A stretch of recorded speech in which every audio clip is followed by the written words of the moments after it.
Hello guys, through this video I'm connecting with you. I'm your Vijay Babu. Let's move to the topic. First we have to know what is Ansible.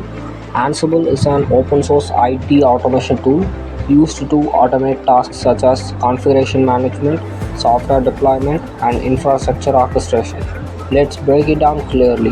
Ansible automates repetitive IT tasks by allowing you to describe the desired state of your system and using simple human readable YAML files called playbooks.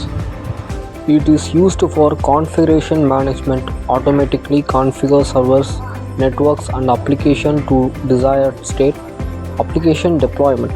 Deploy application consistently across environment. Provisioning. Create and set up new server or cloud infrastructures. Orchestration. Coordinate multiple systems and services to work together in workflow.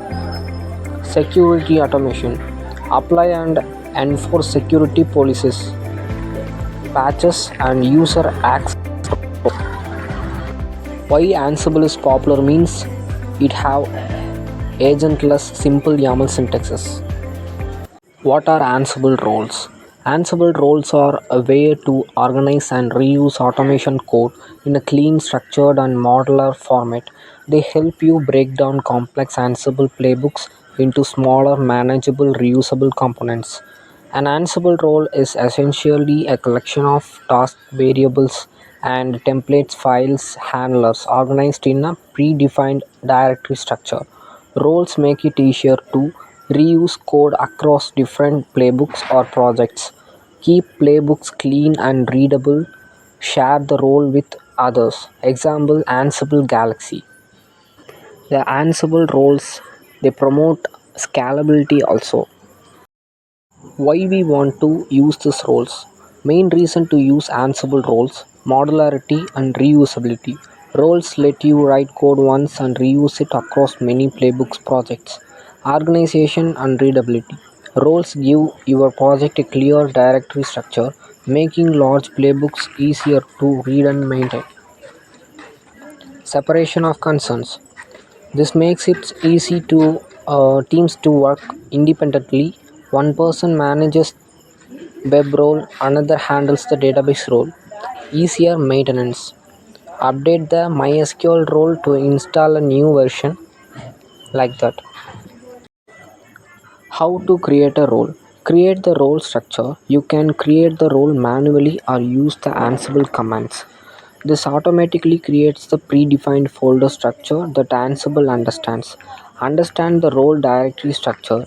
A typical role has several subdirectories, each serving a purpose. And then define task.